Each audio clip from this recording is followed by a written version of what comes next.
Short meeting, so it won't be too bad, so that's fine.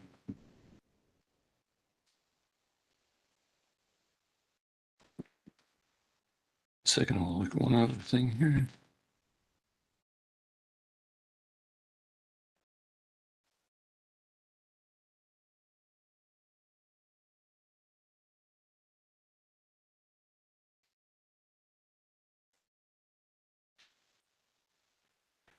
Okay, I'll call this public safety meeting to order.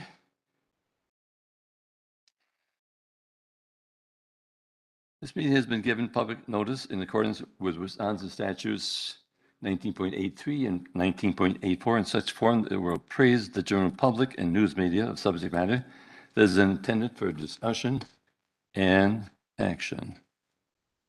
Roll call. All members are here. One member is on the phone. At this period of time, anything in regard to public comment, please? Deanna's not here, so I don't know if anybody's in. Deanna, oh, we don't know if anybody's on. All right, fine. Thank you. We have approval of minutes of September 7th. I'm looking for a motion, please. Motion to approve the minutes from September 12th. Second. Thank you. Any discussion in regard to the motion, please? Seeing none, all those in favor say aye. Aye. Those oppose? Motion passes. Under Roman numeral 5, reports, police department, please. I am looking at my monthly reports, and I know that no one else is because I did not get it to Deanna. I will have them 2 reports on next month's agenda. We have 3 officers in field training right now. All were hired through the accelerated lateral process. All are former Milwaukee officers, so we're anticipating a likelihood that they work their way through that field training process a little quicker than a new officer would. We do have one officer still in the academy going into phase 2. He's doing a great job. We've got some input since he's been there. Anticipate him being ready for field training in December, and then he will need to go through the 15 weeks. So we're still a ways away from him being on the road. Started the hiring process for a new officer. We're hoping to try something a little different where during the testing phase, we work the command staff interviews on that same day and hopefully get them to the Police and Fire Commission a little quicker so that we're not, don't stand the chance of losing these officers because everybody is hiring police officers right now. We had an unfortunate resignation from a dispatcher. It was one of the new dispatchers that had just completed her field training and was doing very well. She basically did not show up for work and then cited personal reasons and is not coming back. We had already hired an officer that had started field training, is doing well, but we do need to start the hiring process over. We did start the hiring process over again. And looks like we have some interest there, so we're hoping to get that position filled as quickly as we can. We are currently in the process of upgrading our Pro Phoenix, our operating software. Our current version is unsupported right now. Myself and my captain were at a conference last week discussing the options available to us to upgrade. We had that money in the budget for 2022. We're just waiting to get on their schedule to have that upgrade completed. It's going to offer us another a number of options that we don't currently have. Phoenix will work with Capital Data to have that implemented. So we'll keep you posted on the process, but it looks like we're probably several months away from getting that going. And if anyone has any questions. Committee members have questions? With that, how are we doing with the dispatchers in general? With the one less now? So the dispatchers have been working just a ton of overtime all through the summer while that those two positions are vacant. So we're just, we don't want to rush anybody through the process. There's a lot of responsibility involved with that position. So we want to make sure they're ready before we let them work on their own. So we're just, hoping this one that we have working now will be available toward the end of the year. And we'll see if we get any experienced applicants from this pool. But right now we really don't know what to expect. So when you were talking about applicants, was that for dispatcher or for police department? We'll be accepting applications for one officer and for one dispatcher. That's what I thought I heard. So, with that additional one, along with the other three that you talked about, will that put us at full strength?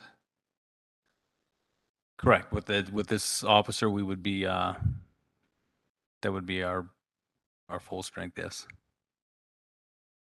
Thank you, Chief. Appreciate that. Thank you. Fire Department, John, please. Could I have a question, please? Can you hear me? Yes, Jan. It's Trustee Jan Miller. Chief Snow, you mentioned that there are some issues with the Pro Phoenix, and I remember you talking about that, and now you're saying that the upgrade would be several months.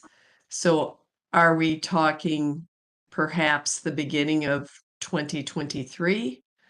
Or how long is that going to take to get the upgrades? They haven't committed to a time yet. I know, Okay. and by issues, it's just the 2018 version that we're on is unsupported. We're not having any problems with it. Okay, The fire department Oh. was. that's what I thought. Somebody was having problems. Okay, Yeah, but on the police side, we've been fine. They've been very responsive.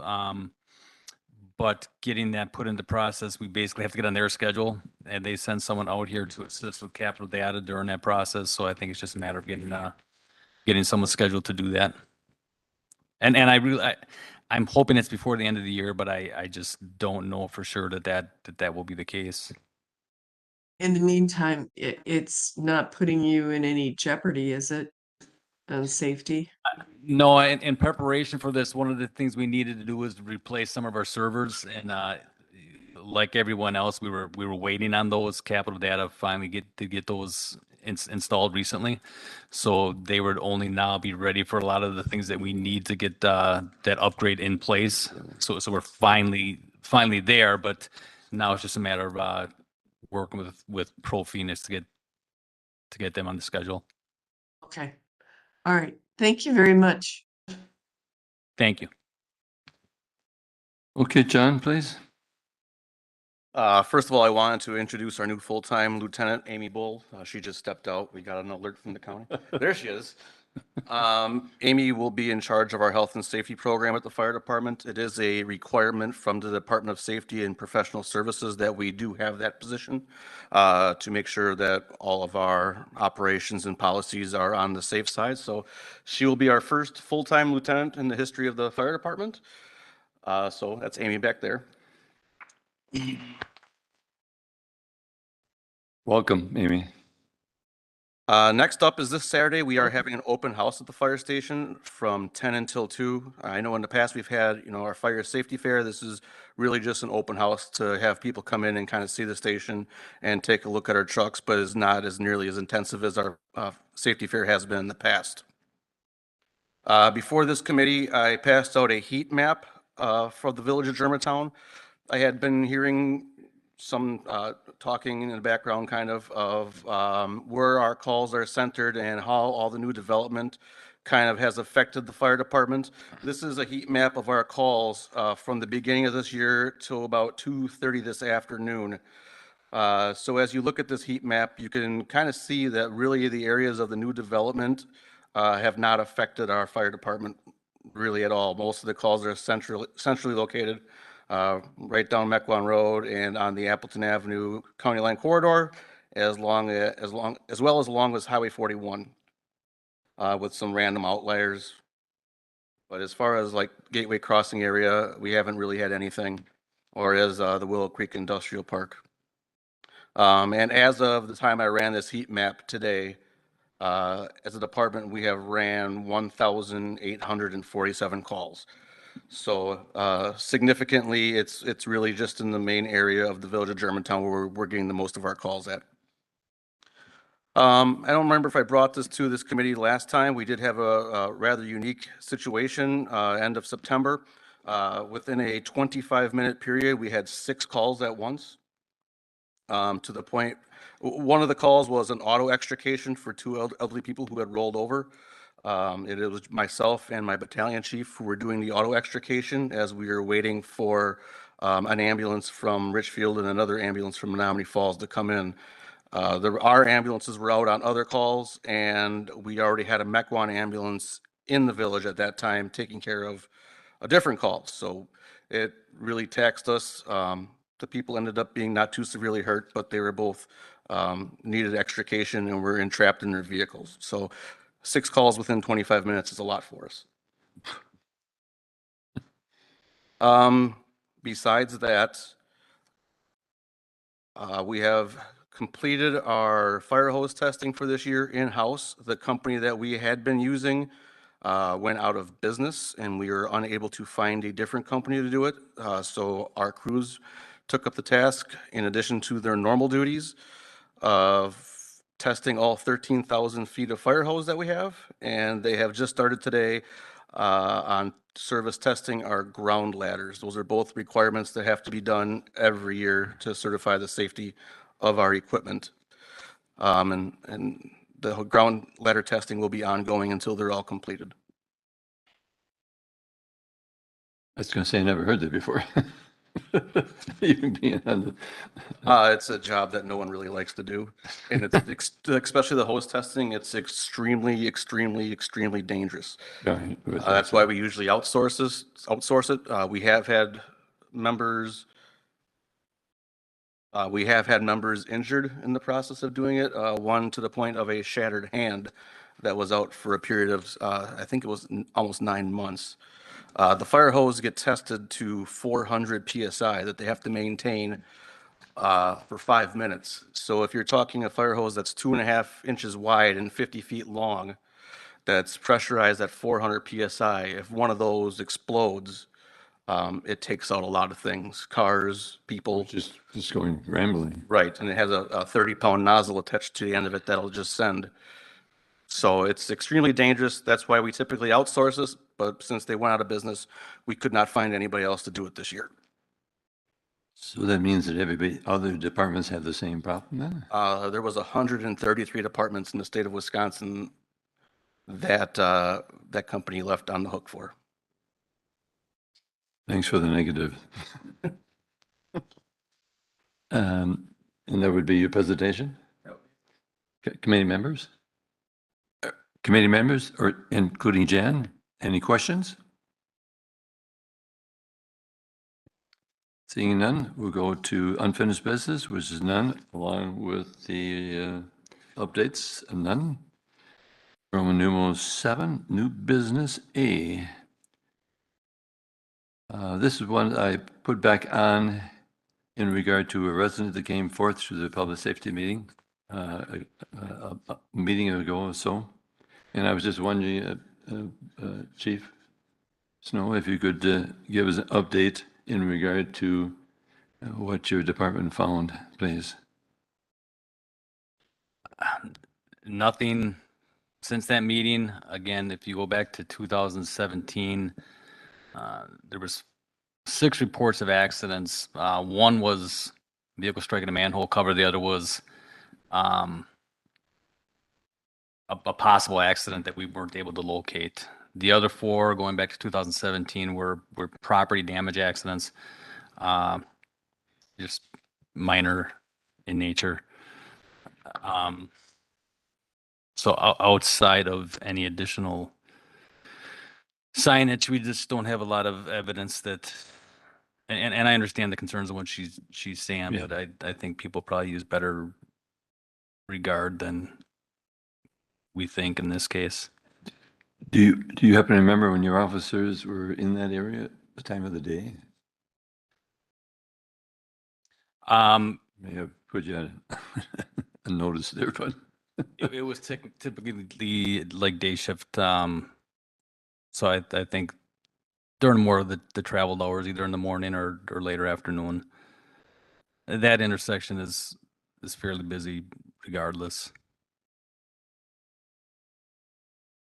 thank you. Committee members, anybody have any additional questions? Go on to B, Class B liquor license and Class B permanent malt beverage license for, Motion to approve new business item B for Vera Cruz, Wisconsin LLC. Second. Beat me to punch. And as always, chiefs, any questions in regard to? No concerns from the fire department? None from the police. Thank you, appreciate that as always.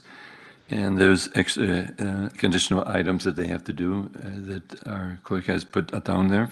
So she'll take care of that when it comes by. Any questions in regard to the motion on the floor to accept from the committees? Seeing none, all those in favor? Say aye. Aye. Those Aye. opposed?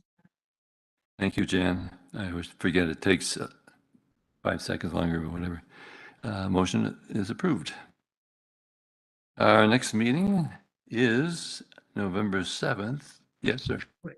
Oh, I'm sorry. That's okay. I just wanted to give one up. I misspoke on our open house. It's Monday night, Oh. between 6 and 8. Thank you, John. I read 2 different lines and interchanged them. Very good, thank you. Anyhow, our next meeting is November 7th at 6 PM in this building. This meeting is adjourned.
Like to call this meeting to order. A meeting of the Village Board on Monday, October 3rd at 7 PM in the Germantown Village Hall Boardroom and also can be accessed via WebEx. This meeting has been given public notice in accordance with sections 19.83 and 19.84 of the Wisconsin statutes in such form that will apprise the general public and news media of subject matter that is intended for consideration and action. Roll call shows all village board members present. At the moment, trustee Myers is here but not seated. And trustee Miller has joined us. Trustee Jan Miller is joining us via WebEx tonight.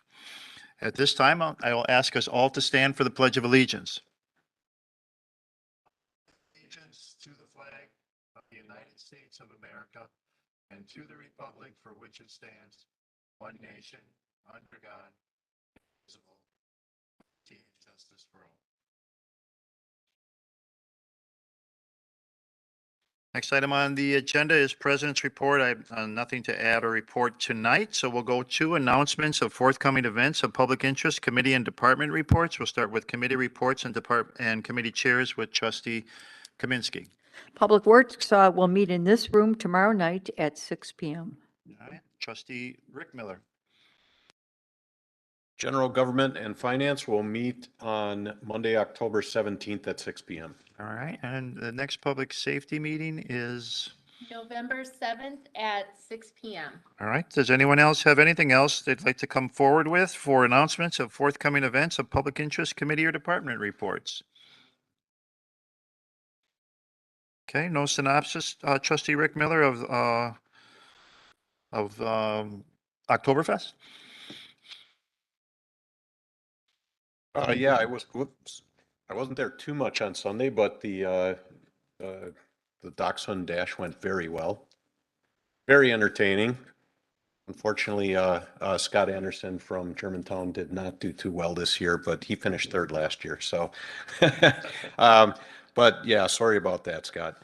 But anyway, the processional on Sunday went very well. There was a number of us that represented and brought the couple in, and then the kids danced for them. So all in all, I think it's good. I didn't hear what the totals were, but it was very well attended this year.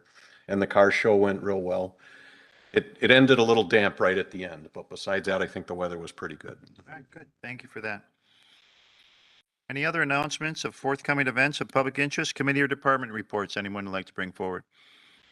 If not, we can then go to citizen input and public appearance on items not subject to a public hearing. There are no public hearings on tonight's agenda. So if there's anyone within our audience or joining us via WebEx, I would like to participate in citizen input or public appearance, you're welcome to come up to the podium and state your name and your address for the record, or make yourself wishes known via WebEx. We are putting a 3-minute timer on comments tonight. So anyone wishing to come forward for public input or public appearance?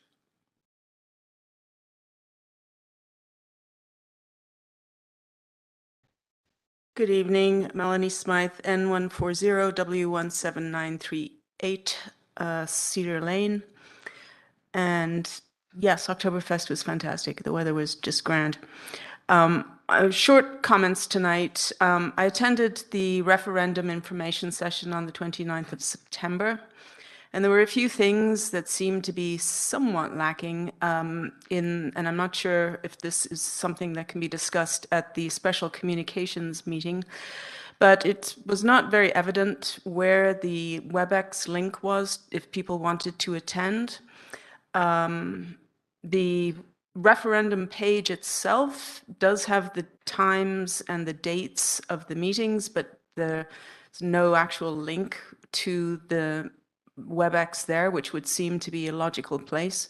So I'm suggesting maybe that a link could be posted there, or a link to the notice could be posted there. There was nothing in meetings that was listed.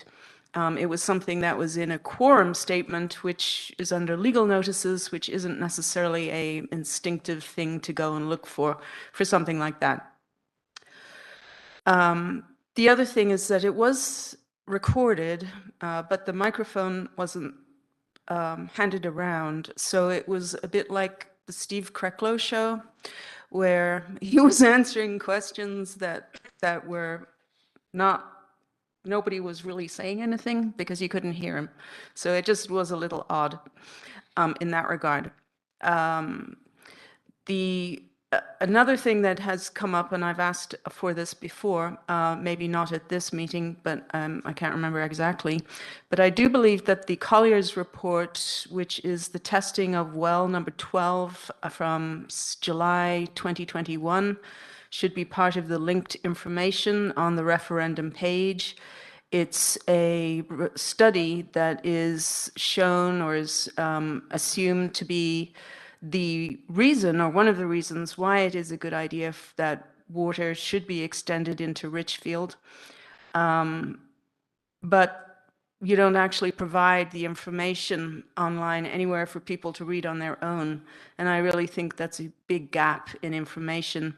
If you read that report, it's all about the testing of the well, number 12, and residence wells around it. There were 5, I believe. And one of those 5, the drawdown was 13 feet, and the rest of them was something less than that. So it was never actually intended to be a study for water to be extended to Richfield.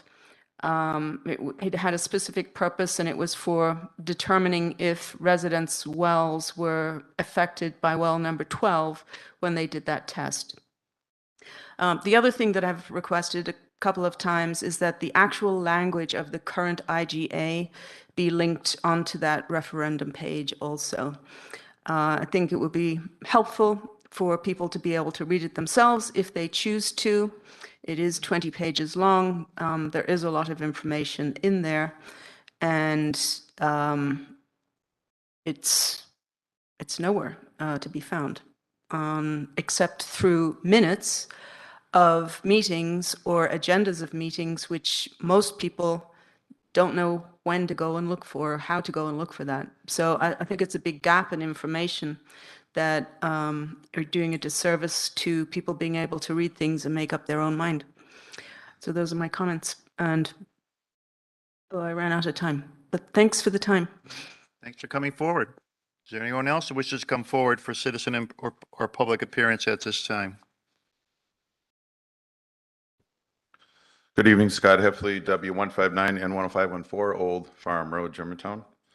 Wasn't here at the last village board meeting, but understand it was very well attended. Earlier tonight, I was at the GGF meeting. It was a special session meeting regarding the bonds that we're looking to for the DPW. I will mention in front of this body that comments were allowed by Mr. Miller, Trustee Miller. I know the comments were not allowed at special sessions for the Planning Commission and at the special sessions village board meeting last week. I would caution the body that I think you need to be very careful in deciding to take public comment out of meetings. The statute doesn't make you do it, but that doesn't mean it's necessarily the right thing we should be doing. We're seeing people show up we've never seen before, at least in years, maybe ever. I think they deserve the right to say what's on their mind. Not all of them are going to reach out to you. If they show up, that's a big deal for them. So I would be careful with that. Ergo, it's not looked at the right way by people. I go there one time and I'm not allowed to talk. And I have gotten feedback on that. Maybe you have too. So that's the first thing. Server crash, okay? Obviously, you guys know utilities are important to me, right? Very concerning that we're not going to get our bills, that it crashed on us. I mean, Tyler Munis was supposed to be integrating this. You know, we hired them 10 months ago. You guys agreed to pay them a lot of money. And the utility billing issue hasn't been fixed, and we're pushing a year. I don't know. I think that's a problem that needs to be looked at. So, and then was it just utility entries? Your server crashes. I can't believe we don't have backup on stuff, on anything. We got to have backup. You can go buy cloud service for nothing. You can have a external hard drive, any of this stuff. So we got to fix utility entries. But were there any accounting or budget entries that are misplaced or we have to recreate? That's going to be a lot of money and a lot of time, and we don't have a budget for that. So you guys are going to have to take it out of somewhere. Probably fund balance. I don't know. I did see the budget that was put out there, and I did see a couple error messages because it's an Excel document. I am familiar with hashtag divided by zero, reflecting the fact that there's a bunch of entries missing. So it looks to me like year-to-date entries are not accurate. And then I would like an update where we're at with the 2021 file numbers and the Baker Tilly audit. I don't think it's been done yet. So concern in passing a budget when we're not, we have a budget from 2 years ago passed or done, that's a problem. The last thing is the referendum information meeting. I was there. Mr. Krecklow took a lot of questions, some he wasn't expecting, I think. There were some people that had some very in-depth information they wanted to know about. I don't know for the life of me why we wouldn't have the department heads of the sewer utility, the water utility, and the head of the DPW present to answer questions. They could have helped out Mr. Krecklow immensely. So I just think if you want to be full disclosure, that's a good look for you guys. If you're going to have informational, have the people there that can ask a specific question with that Mr. Krecklow might not have on top of his mind. Thank you. Thank you for coming forward. Is there anyone else that wishes to come forward for public input or citizen input or public comment? Is there anyone on the WebEx? All right. If there is no one else for citizen input or public appearance, we'll go on to our next item on the agenda, which is consent agenda. Motion to approve A through B. Second. Motion made and second to approve consent agenda items A and B. Is there any discussion on the motion to approve? No discussion. We'll do roll call vote, please.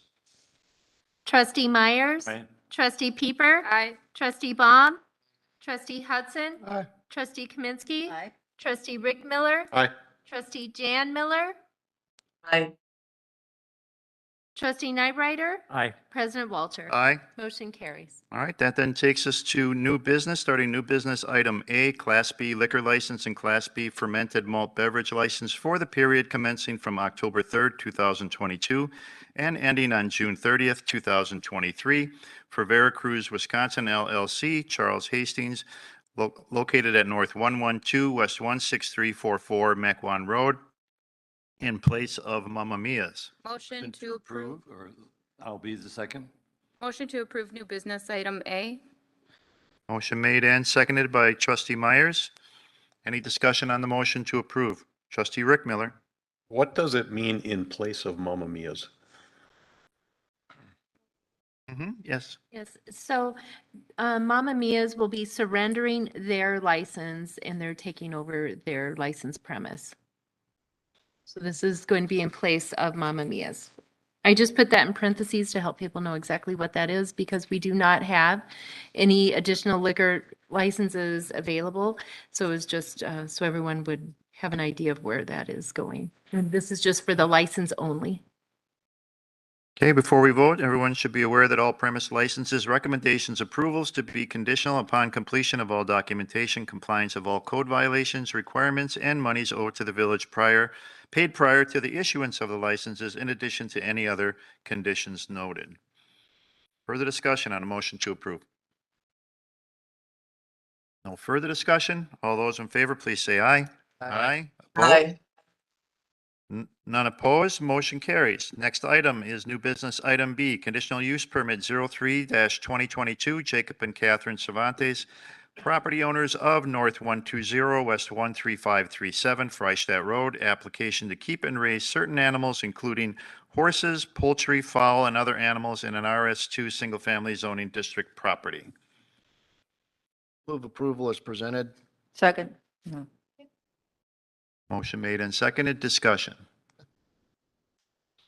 Emily has some information to present to us in regards to this item. Sure, I can certainly do that. Sure. The application is for property on the south side of Freistadt Road. It's zoned RS2. It's a 4-acre property. The proposal is for up to 2 horses, 1 potbelly pig, and up to 40 poultry or fowl. I can go into detail if you have any questions about the location of the buildings. The applicant provided a site plan that we can get into a little more closely. I would say that following public comment at the Plan Commission meeting, the Plan Commission did vote to add a condition of approval requiring the property owner to address some runoff that has been going to the property to the west. The property owners to the west did come and provide feedback, and so the Plan Commission added a condition of approval requiring that the property owner work with the village engineer to identify and implement a fix for the runoff going onto the property to the west. Any questions for me? Board? No questions, no further discussion? All those in favor, please say aye. Aye. Aye. Opposed? Aye. One opposed? No. Was that an aye in favor, trustee Jan Miller, or against? Aye, in favor. Okay, thank you. Mhm. Motion passes. Next item under new business is item C, Mary Best, located at W181 North 12556 Fond du Lac Avenue, ordinance 17-2022, to rezone a portion of the property from A1 Agricultural District to the RS4 Single Family Residential District, and a certified survey map to legally record the lot line adjustment. Make a motion to approve as presented. Second. Motion made and seconded. Discussion or additional input from Associate Planner Zant? I'll just go over the application briefly. The property owner acquired the land through a warranty deed from surrounding properties in order to replace the septic system. The Village of Germantown's code does require a CSM for all lot line adjustments or boundary modifications. And so this application is before you really just to enlarge this parcel and rezone the new area of the parcel to RS4. Further discussion?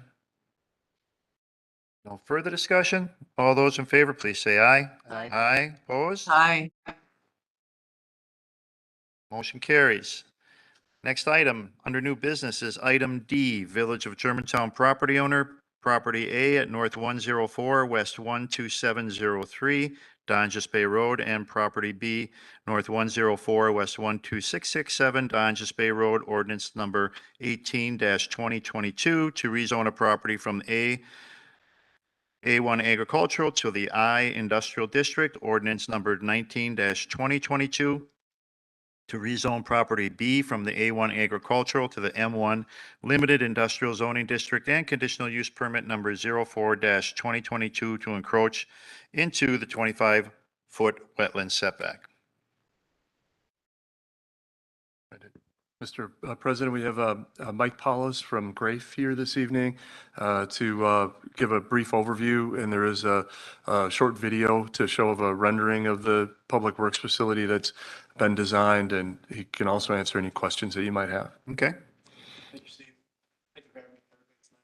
Microphone isn't on. Turn the microphone on for him, please.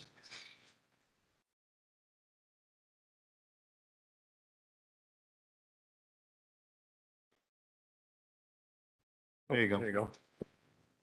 Get rid of me out.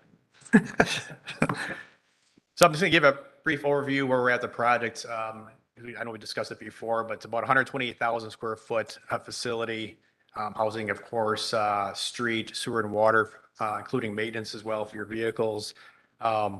Bid package 1 already went out last month. October 12th is a big date for bid package number 2, which will include the balance of the actual facility. So far, the bids that have been received have been favorable within budget. As far as everything's been good. If everything goes per plan, start construction later on in October.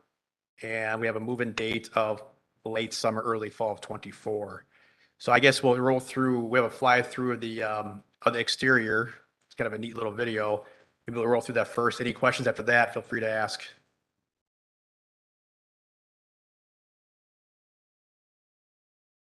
This is coming in off the main entrance, heading towards the back of the building. This is what the residents would see for the residential yard waste facility, which is going to be the back of the facility.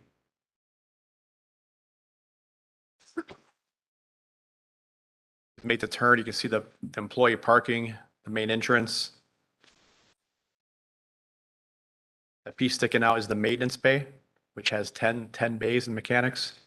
Right there, you make a decision. Going to the right would be to the recycler, the residential yard facility. The left would be to the back, the maintenance bay. The colors you're seeing are pretty close, representing what would actually be on your building that was approved by Plan Commission.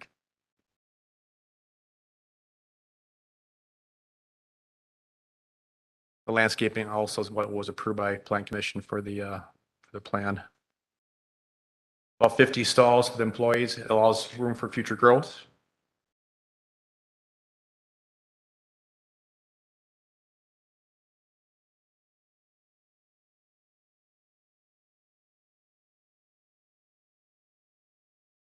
That door there is one of the wash bays. You can see the precast panels.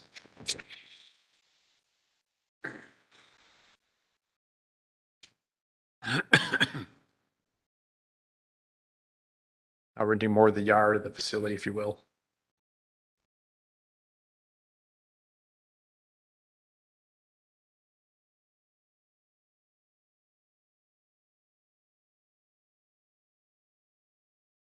That's the future fueling station.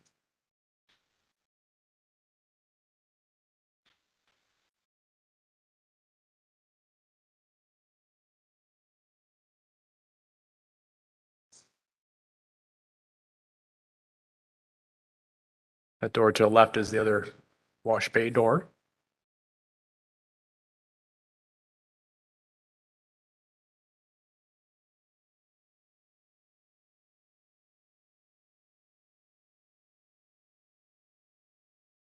That's the proposed retaining wall that separates your residential yard waste facility from the maintenance bay.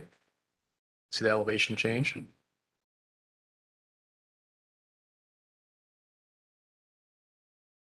The background of the front of the maintenance bay area. You can kind of see off to the right, the back corner, there's the middle building. That's where people would check in before they enter the yard.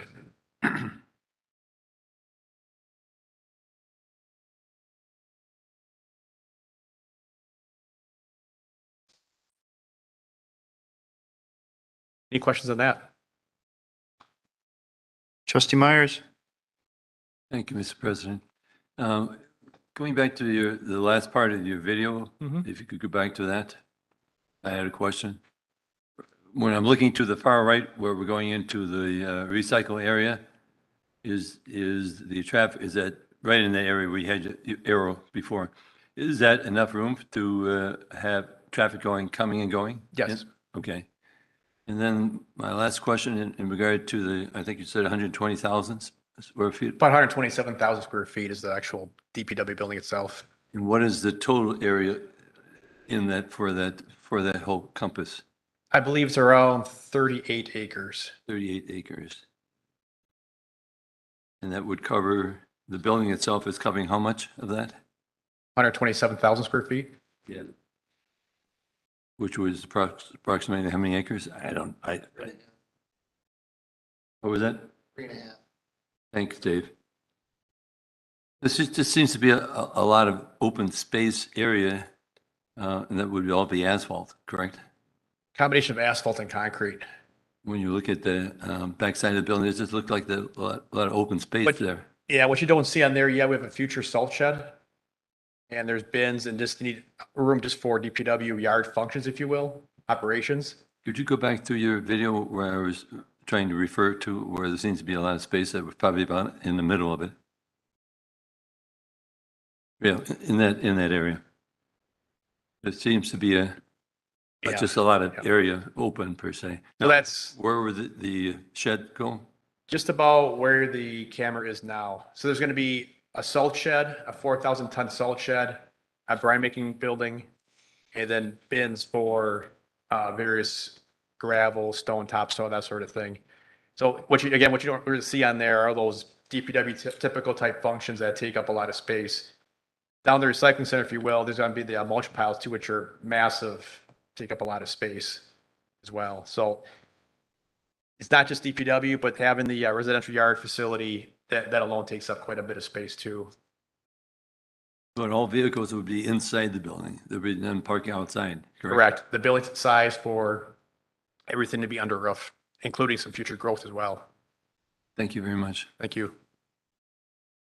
Other questions? No other questions? That was part of our project two, looking at the bigger picture beyond DPW, the TID as a whole. And one thing we were looking at is improvements along Dondress Bay and Wasaki, anticipation of this building plus future development in this area. So with me this evening is Alex Moto, and she's a traffic engineer with Grave, and she's here to present a little short presentation on her traffic impact analysis, TIA, that she did for the project, and answer any questions you may have with that as well. Alex? Thank you.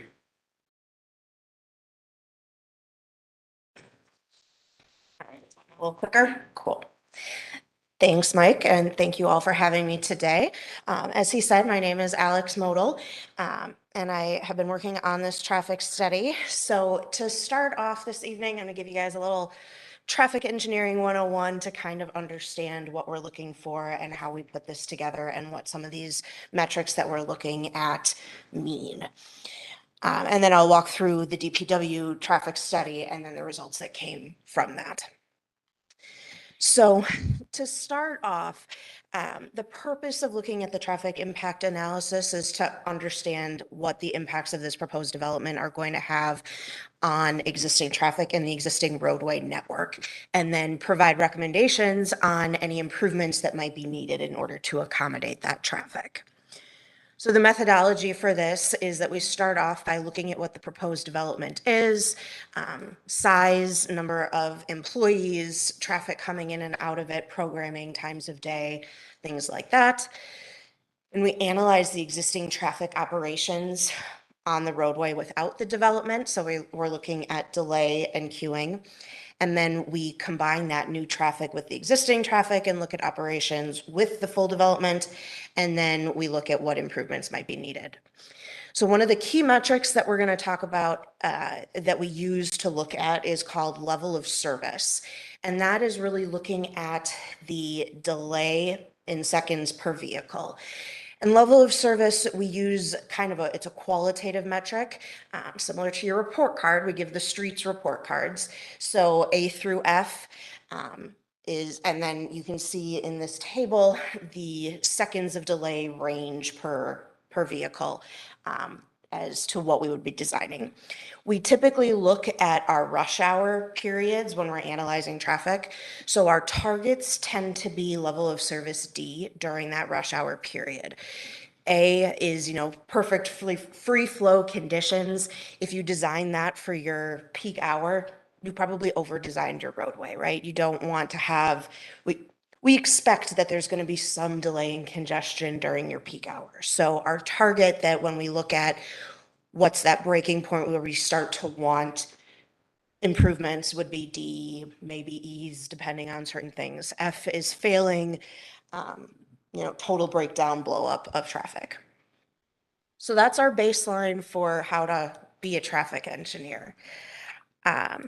So for this TIA, we looked at the DPW site as well as the adjacent TID to look at the traffic impacts of both of these developments on the roadway. It doesn't make sense to design a roadway only looking at one piece if we know that there's something else going in. So Dondress Bay is, at this point, it is a 2-lane rural road. It is 4 lanes, more of your urban curb and gutter cross-section to the west of this study area. Both the DPW site and the proposed TID would have their only access points on Dondress Bay. And then we also studied the primary intersection just to the east, so the Dondress Bay and Wasaki Road intersection. That is currently an always stop controlled intersection. All of the approaches have a single lane except for the west approach, which does have a left turn lane as well as a shared through right turn lane. Another thing to note is, as I'm sure many of you are aware, does involve 4 jurisdictions, right, between the village of Germantown and then Mequon, and it's also the border between Washington County and Ozaki County, and Wasaki Road is managed by the county. So that's something that we like to keep in mind as we're looking at a study, is the jurisdictions and what types of improvements we can recommend, what falls within the scope of the project. So the DPW facility, I'm sure, Mike just mentioned, many of you are aware of, we do have 130,000 square feet there is the main building, but, roughly similar.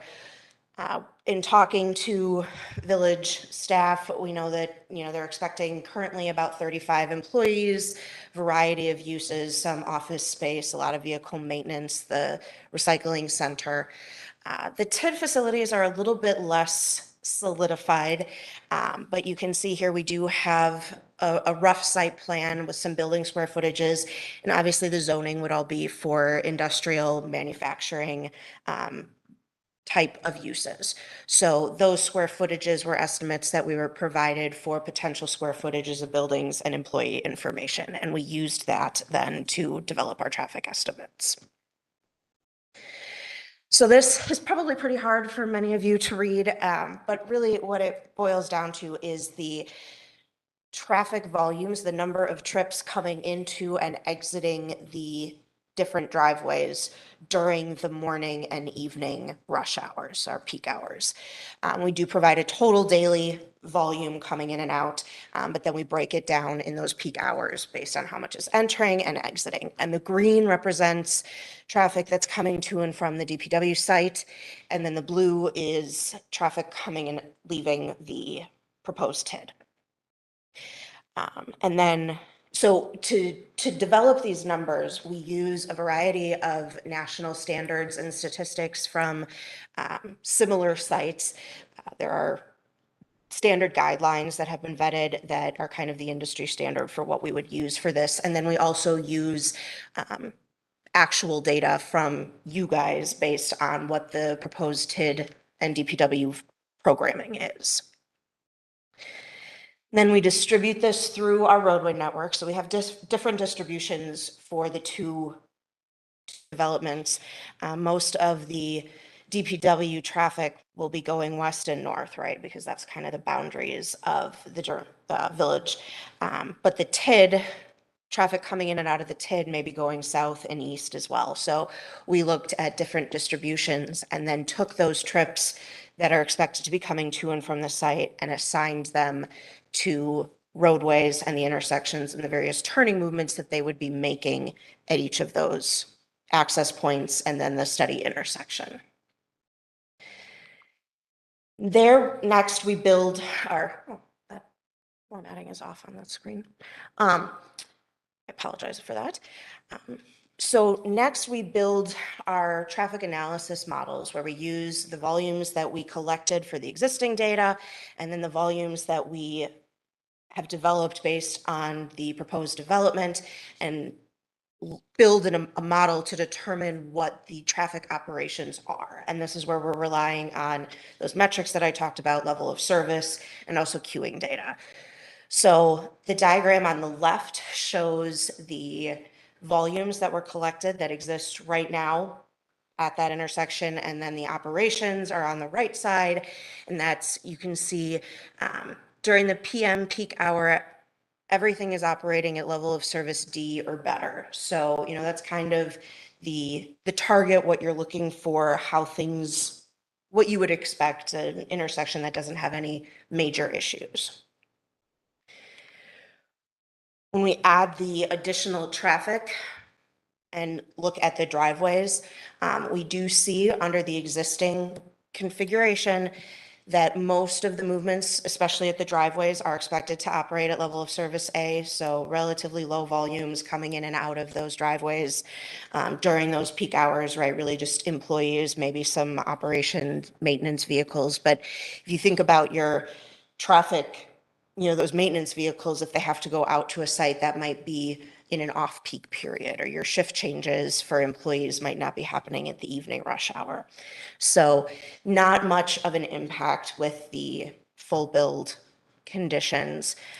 You will see at the stop controlled intersection, that northbound movement that's currently operating at D is expected to drop a little bit down to E. I think it's only, if I remember correctly, I think it's 40 seconds of delay, which is not a significant concern. There may be a need for future improvements, down the road 20 years from now. But right now, things are expected to operate pretty well. So we did have a couple recommendations for Dondress Bay Road itself. The most important part, if you can think about Dondress Bay, that road, there's a pretty steep hill, there's a pretty steep grade as you're heading west. And the intersection is pretty high up, and the proposed driveways are on that downgrade. With the volume of heavy vehicles and trucks that are expected to be coming in and out of there, we do strongly recommend including turn lanes, left turn lanes, so that left turning traffic that's slowing down and stopping can get out of the way from the through vehicles that may not be expecting that.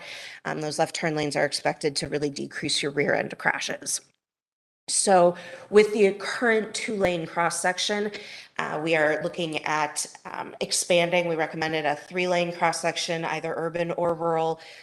We propose urban to kind of tie into the west with a 2-way left turn lane. That's what that TWIDL acronym is. And that would be similar to like what you have on Freistadt Road, where it was 4 lanes, then you condensed it down so that there's the turn lane in the middle that you can drive, kind of both directions for. So we would propose that. Or you could have a 4-lane cross section in order to tie into what is there to the west. It works geometrically. It's not what we would recommend from a safety perspective because there aren't those designated turn lanes. So in those lanes, you could turn left or continue straight, and it can be confusing for drivers. If you're coming up behind a vehicle that is slowing down, but you might not notice it, and then suddenly you want to veer around into the right lane and there's another car coming, that's when you start to get more of your side swipe crashes and rear end crashes. So we really recommend having designated striped turn lanes whenever possible, rather than just shared through lanes. So that's the recommendation for Dondress Bay Road, specifically the widening and then tying into the cross section to the west. For the Wasaki Road intersection, the existing traffic control right now does seem to be working. We're not anticipating any significant problems with the additional traffic. The 2 recommendations that we would have would be to stripe right turn lanes on all of the intersections or on all of the approaches. Right now, as I mentioned, there's a single lane that's kind of for all movements, but a lot of traffic will, if they're turning right, kind of the intersection is wide enough that you can kind of move around the through vehicles and turn right. We would recommend striping that specifically just to provide a little bit better clarity and improve safety at the intersection. And then you can do you would improve your pavement markings and signing with that as well to designate those right turn only lanes.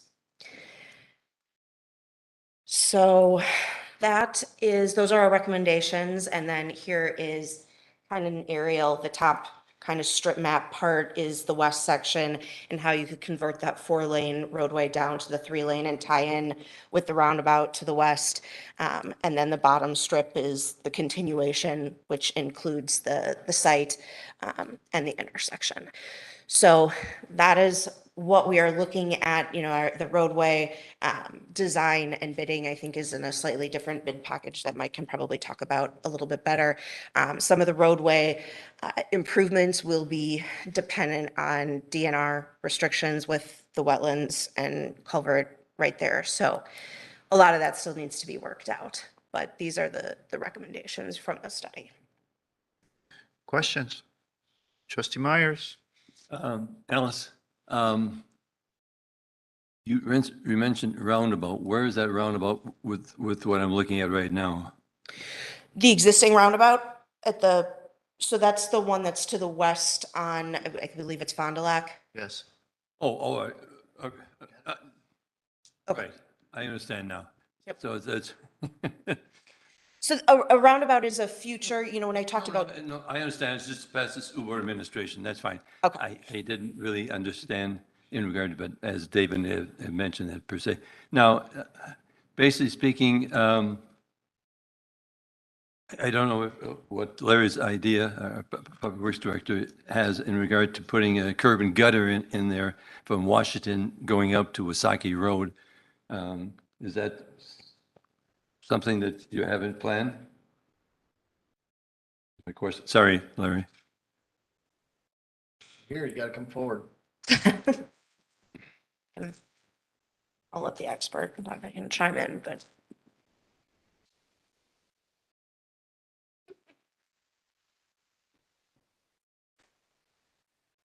As was mentioned, trustee Myers, the final design isn't done, whether it's going to be an urban or a rural cross-section, urban being with the curb and gutter. If we do that, there's an extensive amount of grading that would have to be done. The road would have to be a little bit wider on each side. And then we come into the possibility of the culvert that exists, the river crossing right now may not be wide enough to handle the increased roadway width. So we're still playing with all that. We just haven't finalized the design of the road yet. So basically speaking, if I'm on just past Washington on Dondress Bay going to the west, that is curb and gutter, correct? Probably just on the other side of the river crossing, it starts curb and gutter. The curb and gutter comes off of Washington, heads east a bit, Right. and then ends. Right. And then ends there. So basically Yeah. speaking, if your thoughts on what you just expressed would be not to have curb and gutter going east on Dondress Bay from Washington. Right now, we're leaning more towards the rural section with no curb and gutter and shoulders. Now, in regard to what Alice was asking for, additional lanes per se, does that encompass in the same capacity even if we didn't have curb and gutters? Right now, we're looking at taking the existing road that's out there and adding a lane to it. So basically, we can take the road and widen it about 8 feet, or not 8 feet, about 4 feet to each side off the center to create another lane in the middle of the road. So it's gonna be like Freistadt Road when you get near Maple Road and that, where Yes. we made the twiddle lane in the middle. Right. That's what it basically would look like without curb and gutter. Okay. And Now that allows the left turn movements to take place into both driveways, into the TID 9, into the DPW site. It allows for the vehicles to sit there and wait and make their left turn movements. And then there'll be right turn lanes, if I remember the drawing right, as you're going eastbound, also there will be a right turn lane. Now, the tricky question, one for me is in regard to, as Alice had mentioned, and as we know, we're talking about multiple people as far as we have Ozaki County. And then, so if I was to look at the intersection as you're showing here on the far right, who has the responsibility in regard to that intersection, realistically? Are they dividing it as an half or what? I believe right now, Excuse me, Larry. And the reason why I'm asking is in regard to what you want to end up doing in that road, or what, Alice, what you had mentioned in regard to doing on Wasaki Road, turning in for that left lane in this. Go ahead. so currently Wasaki Road is under the village's jurisdiction on the west half, and the east half. The center line of the road is the center line of jurisdictional boundaries. And so there's agreements between municipalities who's responsible for what at what point, and it's been working well that way. As far as the intersection, if something was to be changed, say we put a roundabout in or a four-way stop would also just increase the land area needed to handle the traffic through a four-way stop intersection. But the roundabout was looked at, and it will really affect acquiring some bits of land from everybody involved in that intersection. All four. But right now, the traffic analysis is really leaning towards the fact that we don't need it right now. The four-way stop control will be sufficient. In fact, you'll control it, much better than say Maple and Freistadt was, where it was a two-way stop. This would be controlled well. The traffic volumes are such that we don't need a four-way stop light-controlled intersection yet. But it does beg for the future that if more development happens and on either side of Wasaki Road, it may have to go to a roundabout or a four-way stop. So we'd have to get some approval from Ozaki County in regard to Mequon per se, in regard to the left-hand lane, as you mentioned, Alice, going to the west on Dondress Bay. Is that correct? You got an agreement? So Dondress Bay in this section is 100% within the village of Germantown. So we are not recommending any improvements to Dondress Bay east of Wasaki Road. If you did something with the intersection footprint itself, like putting in a signal or a roundabout, you would probably need agreements from the other municipalities to take some of that right away or handle grading and things like that. But the Dondress Bay roadway improvements that we are recommending are 100% within the No, village. I understand that what the example I was giving, Alice, was in regard to people turning off of Wasaki Road, left westbound onto Dondress Bay. I thought you said you talked about having a left turn lane or something there? Right turn. So Right turn? yes, so if you're heading southbound on Wasaki Yes. and you want to make a right turn to go westbound on Dondress Bay, yes, so that would just be striping. I believe that the intersection footprint right now does show a little bit of widening to the west, which is still in the village of Germantown, and that's mainly for the truck turning movements in order to accommodate the heavy vehicles. So typically, minor intersection improvements like that between jurisdictions are not a huge concern. It would be as you're starting to look at a roundabout or something bigger that would start to creep a little bit beyond the footprint of the intersection. Thank you both for your answers. Yep. Trustee Nyrider. Just one question. There was I didn't bring it with me. There was a petition signed by a number of residents in the area. Has that been forwarded? And does, It hasn't been forwarded, but it's been submitted to the village clerk. I was going to enter it in discussion when motions were brought forward. okay. I was just wondering if some of that stuff already is answering it. Yes, you can. It is in the packet online. It's included in the packet online. Yep. Not having seen that, are there any questions that you want me to address specifically from within that packet, or is that separate? Okay. Trustee Hudson. As part of the project on Dondress Bay, is it possible to extend the intersection from Washington up to the top of the hill? I'm not. The sidewalk. The there's- sidewalk, I sorry. apologize, yeah. sorry. I believe that there are some trail options with the roadway cross sections, and that lends into the, should it be a rural or urban cross section, and what are the DNR impacts? So if you're looking at like a boardwalk type of scenario, what those DNR requirements would be and what the right of way widths are. So that is something that would be fleshed out in the design phase. I do know that your village bike and ped plan does include crosswalk or multi-use path trail for certain parts of it. I believe that at one point along Dondress Bay, it's actually an on-road bike facility, I believe. So those are certainly things that can be looked at in the design phase. Full disclosure, I am not a design engineer. I do the traffic part of it and look at how things work, come up with recommendations, and then pass it off to our talented team of design engineers to actually figure out how to build it. So, Thank you. Other questions? Okay, turn it over. No other questions? Okay, thank you. I'd like to jump in and wrap things up on the applications that we're considering this evening.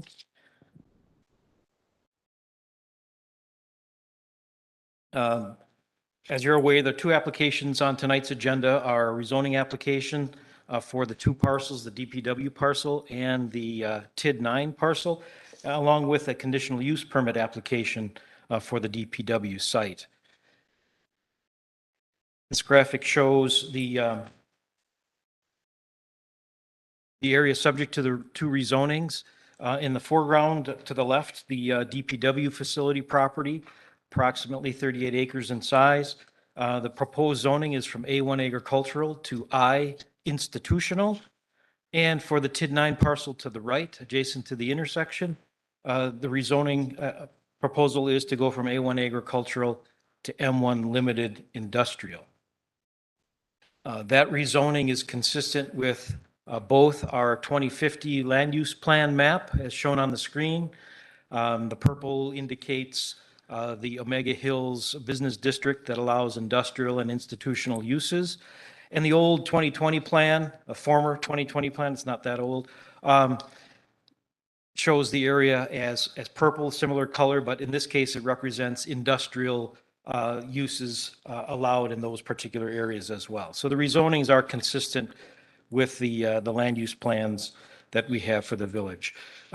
This slide shows the two general site plan layouts for the DPW site on the left and the TID9 site on the right, as Alex had included in her presentation. A couple of graphics showing on the left, it's a close-up of the cul-de-sac Omega Hills Parkway that is being constructed south from Dondress Bay Road into the DPW site that would terminate at the entrance, if you will, into the DPW facility. On the right, it shows a close-up of the site that includes the 127,000 square foot industrial building that includes administrative staff and storage offices, 10 service bays and lifts for maintenance purposes, 2 vehicle wash stations, indoor storage for services, vehicles, equipment, and trailers. On the west side of the building is the employee parking with 50 stalls. On the east side of the building, the outdoor storage yard for things including light poles, storm sewers, culverts, and piping, those things that would be consuming that storage area, that expansive asphalt on the east side of the building that we saw in the fly around. The fuel filling station that would include a 5,000 gallon diesel and a 5,000 gallon regular fuel filling locations and tanks, salt shed and brine operation just south of that on the east side of the site. And in the southwest part of the site includes the recycling facility with the gated access for yard waste, mulch, metal, oil, and antifreeze recycling areas. And then throughout the site, including within the parking area, on-site stormwater management. There are 2 stormwater basins that are being constructed on the property to serve both the DPW site and also to serve the TID9 site in part. And then 2 bioretention basins, one that was shown in the slide fly-through that's included in the middle of that employee parking area, and also a bioretention area on the south side of the building just east of the waste recycling yard. The TID9 site plan, again, the larger building, approximately 375,000 square feet. We're expecting to get an actual site plan application for that development later this year. So that project is moving forward. And the 2 additional industrial buildings to the east, approximately 85,000 square feet each. The phase 2 development of those at this point is an unknown as far as timing and the specific users for those particular buildings. The second application concerns a conditional use permit that's needed for encroachment into some wetland setback areas. On this slide, you can see the light green areas. There's roughly 15 separate wetland areas of varying sizes across wholly within or partially within both the DPW and the TID9 site.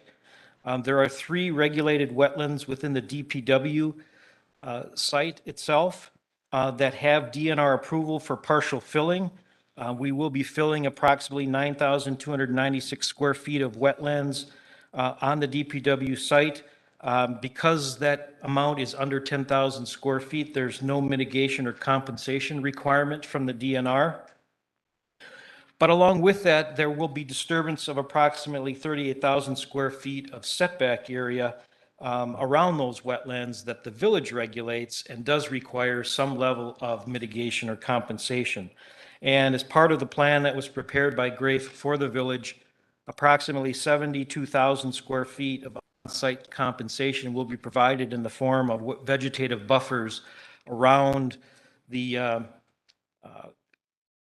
wetland areas that will remain, the unfilled wetland areas that remain and approach or touch adjacent to the built environment on the DPW site itself.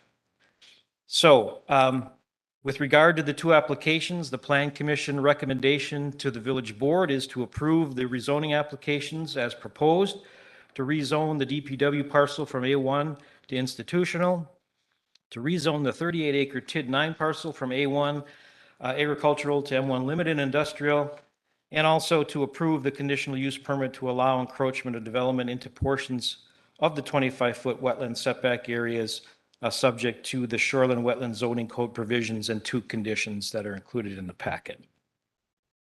Thank you. And that wraps up our presentation for the DPW applications tonight. Okay, thank you. Motion to approve new business D, ordinance number 18-2022. Second.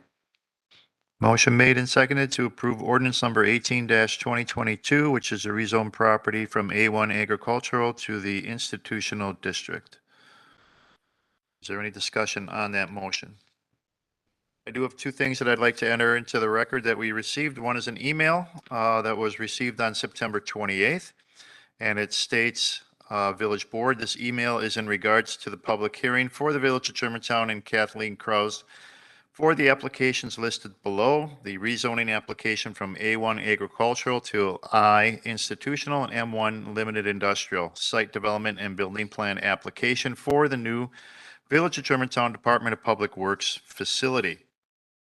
And from that, it reads, notice of public hearing concerns for the property located in the southwest corner of Dondress Bay and Wasaki Road. Number 1, Property A, Department of Public Works site development and building plan application contains development for Dondress Bay Road, but does not contain any plans for Wasaki Road and the intersection of Dondress Bay Road. Currently, there is quite a bit of traffic at the intersection, mostly headed north and south. With the addition of the Department of Public Works facility, it will greatly increase the amount of traffic needed to turn right by Germantown residents that are dropping off their recycling material. The concern is that there is not a right turn lane, and this will back up traffic on Wasaki Road. To keep the traffic flowing at this intersection, there should be turn lanes installed along with motion detection stoplight to control the traffic. Currently, there are already a number of people that roll through at higher speeds or blow through the stop signs entirely. With the people that blow through the intersection, there have been a number of serious accidents over the last few years. The Planning Commission mentioned the needs of that intersection would be addressed when commercial buildings were built on the 37-acre lot, which is closest to the intersection. However, they have no basis of why that would be an appropriate time. There have not been any traffic studies done to show the amount of traffic going through the intersection. It is poor planning to address traffic needs after the Department of Public Works site is built. There will be an increase in the number of accidents at the intersection if it is not redesigned prior to anything happening with either of the 2 sites. Number 2, Property A, Department of Public Works site development will increase the amount of noise in the area, especially with trucks backing up. Will the site be built thinking about reducing noise pollution for the area? There are subdivisions nearby which will be subject to increased noise. And number 3, Property B, this property should not be allowed to be zoned light industrial. It should only be allowed for office buildings and other zoning, which would not increase the level of noise in the area. The current industrial park along with the concrete plant affect the noise in the area with no regard for the residents living near there. There should be more noise canceling designs built into the current industrial park as well as anything that is put on Property B if zoned to be industrial. And this email was submitted by Luke Porth, and his address is 12122 West Shawnee Pass, Mequon, Wisconsin 53097. We also received a petition that states, petition summary and background. The Village of Germantown purchased 77.58 acres of land located in the southwest corner of Dondress Bay Road and Wasaki Road intersection. There are applications to rezone the land, receive a conditional use permit to build within a 25-foot wetland setback, and to build a new Department of Public Works facility. The Village of Germantown has already reduced the quality of living for surrounding residents with an industrial park in the vicinity which produces almost constant noise 24/7. These applications, if approved, will increase the amount of level of noise as well as greatly increase the traffic in the area, especially during the spring and fall. We, the undersigned, are concerned citizens who urge our leaders to act now to deny the below for the tax parcels ID mentioned. Rezoning application from A1 to agricultural to I industrial and M1 limited industrial. Conditional use permit application to encroach within the 25-foot setback from the wetland boundary on the western 40-acre lot. site development and building plan application for the new Village Germantown Department of Public Works facility, which is tax parcel ID GTNV 361-992 and tax parcel ID GTNV 361-991. And it contains 21 signatures, all located in the subdivision that's off the northeast corner of Wasaki and Dondress Bay Road in the city of Mequon. So those two items we had received in regards to comments on new business item D. Further discussion on the motion to approve the first resolution or ordinance, I'm sorry, 18-2022. No further discussion? All those in favor, please say aye. Aye. Opposed? Not opposed? Motion carries. Next motion?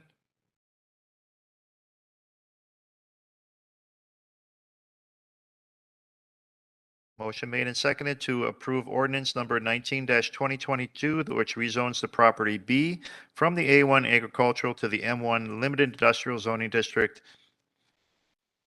Further discussion on that motion to approve? No further discussion? All those in favor, please say aye.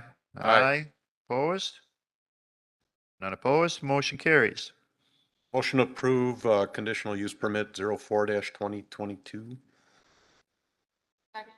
Motion made and seconded to approve conditional use permit number 04-2022, which is to encroach into the 25-foot wetland setback. Any discussion on that motion to approve?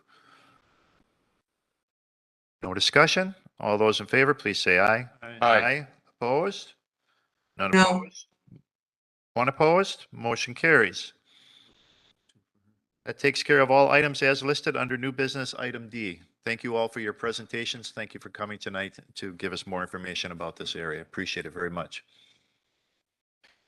Next item of new business is item E, Meng Tao and Chalanda Sayagyakan, property owners of 18.62 acres of 1204 Pioneer Road in the town of Jackson in extraterritorial